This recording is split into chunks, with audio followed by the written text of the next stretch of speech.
name is Lauren and I head up Genetik Sessions. We are so excited to be with you this week for summer school. We have so much in store for you. Please do make sure you check out our channel where you will find video tutorials on things like beatboxing to beat making, guitar workshops, drum workshops and much, much more. We also have a talent competition happening this week where you could win a £20 Nando's card. All you got to do is film yourself showing us your talent and send it to the Genetik Sessions Instagram page and you could be enjoying some yummy, yummy chicken. So we hope that you really enjoy your session. Yes guys, today we're going to be looking at rap. So as you might know, I'm Aidan. I'm Ben. And we're going to be delving a little bit into flow. We're going to be looking at Delivery, thank you bro. and content. And Talking delivery. a little bit about storytelling, aren't we? Yes. Kind of delving into that. Perfect. Not like Pizza Hut delivery. No, we're not really like talking about that. Pizza Hut delivery. Yeah. Content is what you're talking about, who you're talking to, and then delivery is how you're bringing it over. So there's like mumble rappers, and then there's actual rappers like Eminem, NF, Logic, G-Eazy, those kind of guys. And then you've got flow, and what's that, Aidan? That's essentially... You're a sick flower, It's bro. like the syllables, isn't it? It's almost like syllables. So if you ever listen to a marching band and you hear the way the snare's played, that's a rhythm. So a flow is essentially the rhythm of how you spit your bars. How you structure it. Yes, you might have, I'm not eligible for a medical edible. That's like a Logic kind of flow, where you might have a slower drill flow, like bringing truth, whoa, give it to them, whoa. So essentially, rap is just structured poetry. It includes rhymes over a beat, and in most cases it's telling a story. For example, a lot of you might know Eminem, like Lose Yourself. A very good example of storytelling. First one I've got is how to keep people interested in your rap, and that is storytelling. That's keeping it interesting. That's keeping people engaged. In telling a story, like I'm much more inclined to listen. You're way more inclined to listen. Someone's teaching me. Which is why some of the biggest artists, when they're telling a story, usually you just can't help but listen That's to it. really cool. And Dr. Dre and Eminem, every time I put a song on, I'm hooked in. Yeah, man. You know what I mean? No, So, that's dope. first step is to make your story dramatic. Regardless of the emotion behind that, you want it to captivate people. So it might be, if it's a sad song, you want to have a sad story to match the beat, right? And if it's an energetic, hyped up beat, like a trap beat, you want it to be quite an energetic, hyped up story. So it might be something crazy that's going on in your story. It might be like, oh, Clowntown's been raided by a SWAT team, you know? Or if it's like a sad story, it might be like, and many examples, someone that you know that's going through a hard time, or maybe if you're suffering, you might be talking about yourself personally. It's all about context, isn't it? Storytelling is so effective, man. So effective. Like, you're gonna captivate an audience if you're telling a story. Yeah. So make sure when you are telling the story that it's rhyming, because I mean you can rap. It doesn't have to rhyme technically, but it's not as pleasing to hear if it's not rhyming. Yeah. There are some times when I've heard a rapper not rhyme at the end of the sentence, and it has made me listen more. Yes, that's true. But like, if you do it right and if you do it well, not rhyming at the end of a sentence or wherever can actually work really, really well. But it has to be done well. Like MF Doom, amazing example. He will be like, I be stressing all these things that I be learning the lesson. It be teaching me facts, and you want him to rhyme with the word lesson, and he doesn't. It makes you like it build up to it, and then it kind of goes, oh, and you can't help. Makes you stop and listen. It does, yeah. It's very clever. It catches you off guard. It's clever. It's like when a teacher in a classroom says something silly to make sure the class are listening. It's almost like that. So the next section of this tutorial is delivery. So delivery is so important. When I first started rapping, I actually sounded a little bit like an American rapper because I had listened to so much American rap. I mean, yeah, it was pretty bad. But the important thing about delivery is actually you're authentic to yourself and that you're being you. You're not trying to be someone else. You're not trying to be an American rapper. You're not trying to be something you're not. That's what I find really, really important. And also, that doesn't mean you can like take on alter egos as well. Like someone like Eminem or like NF, they take on alter egos, so they actually play a different part of themselves and bring that out within the rap. It's really, really clever when a rapper does that. When I'm delivering, I like to be authentic to myself. Actually, when I first started rapping, like I said, American flows, American accent. But now, like, I'm a bit older and I've really kind of learned what my style sounds like. I've fallen into it a lot more. So yeah, you've got mumble rap, that's one style of delivery. You've got aggressive rap. You've got chilled rap, lazy rap. Like, there's so many types of different delivery you can bring over. For me, I like to bring a lazy kind of flow, but also it depends what kind of beat I'm going over as well. Yeah. An example of kind of a chilled delivery. I know you've got something prepared for us. Yeah, so this is a hook for a track that I'm writing at the moment. It's quite laid back. It's bringing truth, whoa, give it to him, whoa, spirit move, whoa, spirit move, go. Jeez, can't wait till that comes out. Very soft, very monotone, and it's to an aggressive beat as well, ironically. But nice, man. Yeah, so that's one style, isn't it? So that there's, like I said, there's loads of different styles.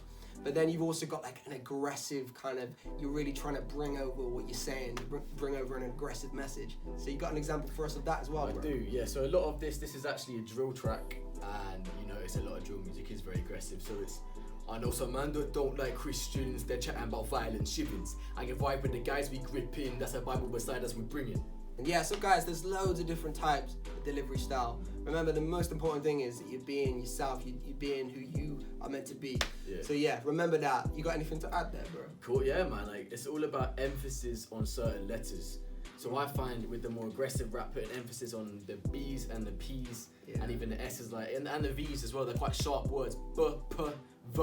So you notice when I was talking about violent shivings, I went violent. I'm really pushing that letter out. Yeah, it's intonation as well. It's your tone, so how you're saying a certain word. Yeah. So like if you were to say, I don't know, I'm saying and then I'm praying, like you saying that differently. Yeah. But if you saying them the same tone, maybe I don't know. The part that you want to stand out, you want to make sharper. Yeah. So if I was like, I don't really be bringing it, living it, like, That's cool. you know, Yeah, sort of that's shout cool, the that's bit cool. that rhymes.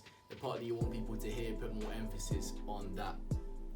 Jeez, it's an art. It's an art form. It's an art form. Content is really important. What are you saying and who are you saying it to? And delivery, how are you saying it? Are you lazy? Are you aggressive? Are you a bit of both? Are you something completely different? There's loads of different types of delivery. And the last one is flow. Really, really important. Yes. Take us away, Aidan. So we got two ways of getting people engaged. So we had, as you said, content and delivery. And now the third way of engaging people is the flow. That's the rhythm. That's actually what I've noticed I pick out the most when I listen to something like rap. I like hearing the flows. I like listening to the flows switch up. It's another way of grasping people's attention, but all of a sudden the flow is like, I don't really wanna go roll. Living it really be living it low. Living it, giving it, giving it. You're like, whoa. When someone switches their flow, you're like, it makes it more listenable. Yeah. It makes it more enjoyable. Whereas if you're just spinning 16 bars, same flow, it gets a bit boring. That's boring. Yeah, you need something fresh. Something fresh for your ears. I tend to switch up my flow every 4 bars. Yeah. Sometimes I switch it like every 8 bars, but normally it'll be every 4 bars. I've got into a kind of rhythm of every 4 bars. And What about you, bro? That's when I change the rhymes as well. Yeah. I'll do about 4 or 8 bars with the similar flow, and then I'll sort of switch up the flow so it's just consistent. Depends on the type of beat as well. Because I feel like if it's a chilled, old school hip hop beat or a lo-fi beat, I'll tend to stay on a similar flow all the way throughout and maybe switch it up a little bit. But if it's like a trap beat or a grime beat or something similar to that, I will try and switch it up more and more because I know that I want to engage the audience through that. A bar is essentially a count of 4, right? So 1, 2, 3, 4, and usually you have the kick, and the snare will hit on the 4th bar. On the 4th count on the bar, and that would essentially be 1 bar. So that's like basically a line. And usually you want the rhyme to hit on the snare. So at the end of a bar, you'll have the rhyme hit, then you have a second bar, and then the same rhyme will hit on the end of that 4 counts. I can give a quick example. Do you want to try beatboxing? I'll rap the same bar. Yeah. Hey, alright, so it goes. I know some man that don't like Christians, they're chatting about violent shivings. I get vibe with guys we grip in, that's a Bible beside us we bring it. There you go. So as you noticed, every single one of those rhymes hit on the 4th beat in the bar. That was 4 bars, basically. So simply enough, that was a pretty simplistic flow. Wasn't anything too complicated about that. A lot of rappers, and sometimes you as well, you like to do a one-off bar, a sort of offbeat. Yeah. And it sounds cool. So now you know that the rhyming word lands on the 4th beat in a bar. We can just talk about how important content is in that. So you want to make sure you know what you want to rap about. So I suggest you write down some rhyming words that actually correlate to what you want to write about. So whether that be like, I want to tell something about my story, I might use the words like timing, because I had a lot of bad timing showing up, and God's timing when He showed up in my life. Finding, because I was searching for God. I might use bribing, and in fact, you could just pick up loads of random words and turn them into a story. Yeah, man. As long as those words land on the last bar, Yeah. the last beat of the bar. And then when you start to learn more and more about rap, you can start to switch it up a bit. So, what I'd encourage to do is to write down just a whole bunch of rhyming words, and then actually just freestyle. Yeah. Freestyle those rhyming words and try to form them Is into a that how you sentence. learn to rap better, bro? That is how I learned to rap. Personally, that's what worked best for me. Okay. Obviously, I did a lot of writing as well, but in order for me to suddenly figure out really like interesting flows, I would get a bunch of rhyming words, just record it on my phone, and just try and turn those rhyming words into a sentence. Most of the time, at the very beginning, it didn't make much sense, but eventually, the more I did it, the better I got, the more I was able to make sentences out of these rhyming words, and the quicker I was able to do it, and actually it improved my writing speed for rap. What would you say is what's the best way? That's a really good way of learning how to rap better. It's just freestyling, and it might sound awkward at times. It might sound awkward when you first start, like, oh, what am I doing? But put on a beat, start freestyling, and just go from there.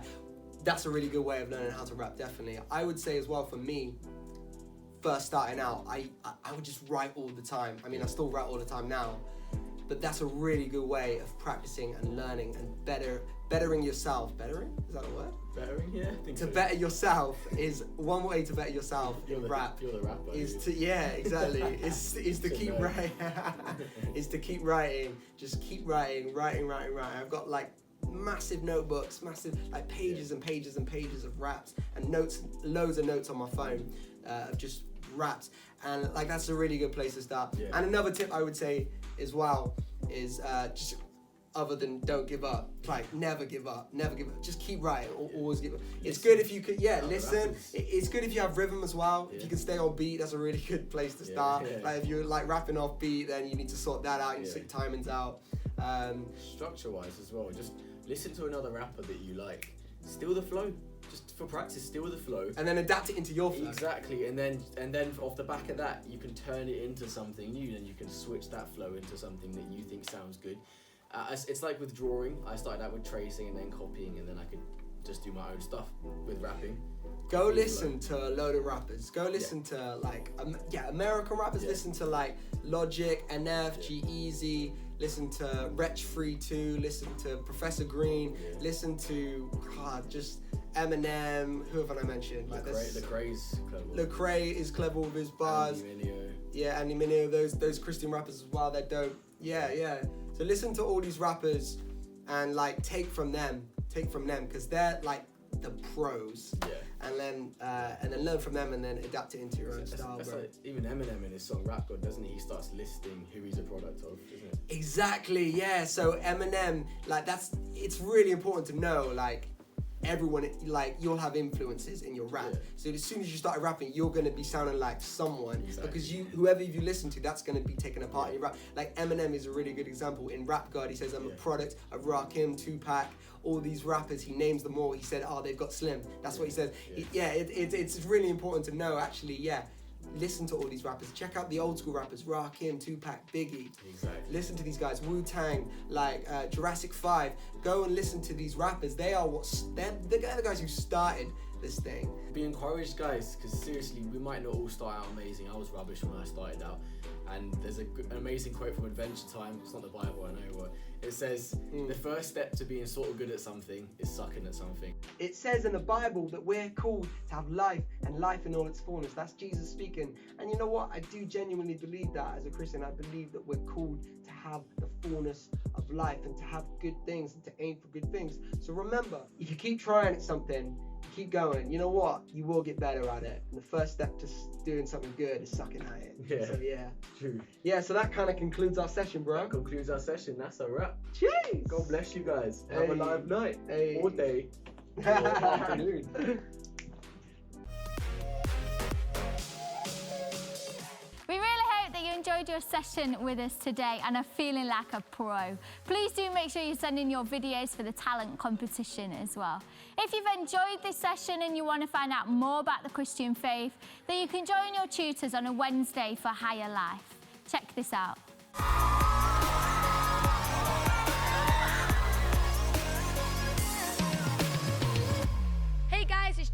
OTC here, and we want to invite you to hang out with us at 5 p.m. every Wednesday on Zoom to explore the Christian faith. Can't wait to see you guys there.